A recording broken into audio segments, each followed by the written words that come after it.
សួស្តីទាំងអស់គ្នាតាមមើលវិស្កម្មភាពរបស់ខ្ញុំមុនចង់ចូលធ្វើការហើយនឹងអំឡុងពេល break ថាខ្ញុំបានទៅធ្វើអីគេខ្លះតាមមើលទាំងអស់គ្នា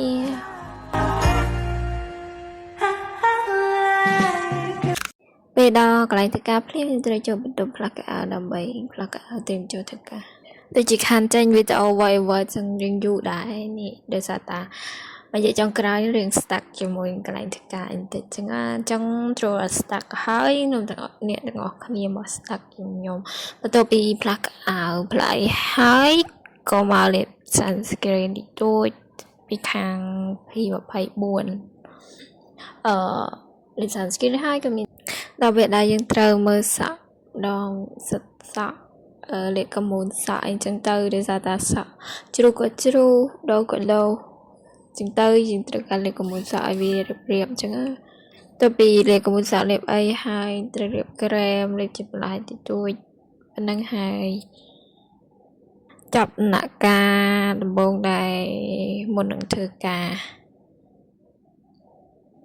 ទៅមកក៏មានម៉ោង break រយៈពេល1ម៉ោងចឹងទៅយើងត្រូវពាក់កៅអៅពីលើដែរឲ្យយើងធ្វើការហ្នឹងយើងឡើងទៅខាងលើព្រោះខាងលើមានដូចជាភូមិខ្មែរធ្វើបានយើងទៅឡើងទៅមើលឲ្យទិញអីផឹងតិចទៅ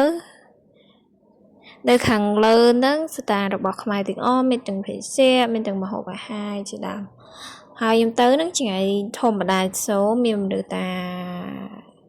គូសំអត់ច្រើនពេកអត់តិចពេកបើថ្ងៃសៅរ៍ថ្ងៃអាទិត្យឬក៏ថ្ងៃបុណ្យអីហ្នឹងថ្ងៃ PA ថ្ងៃ Public Holiday ហ្នឹងមានមនុស្សច្រើនខ្ញុំមកទិញអីនៅឆាងអស់គ្នាឆ្ងាញ់មែនតើខ្ញុំនឹងចិត្តមកគេតែក្រហមដូង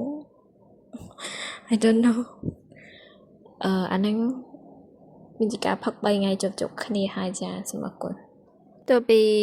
ផឹកហើយយកទឹកហើយយើងត្រូវចុះទៅក្រោមត្រូវចុះមកក្រោមវិញឲ្យសាច់ចិត្តម៉ោងធ្វើការដែរអញ្ចឹងមុននឹងចូល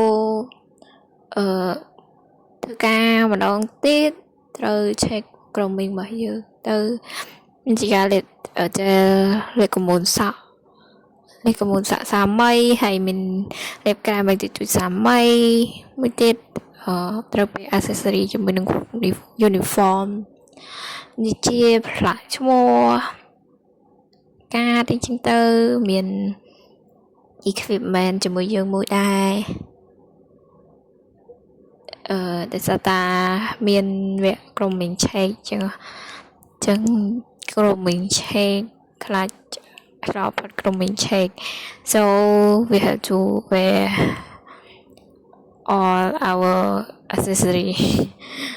យើង wear អស់មក so យើង ready សម្រាប់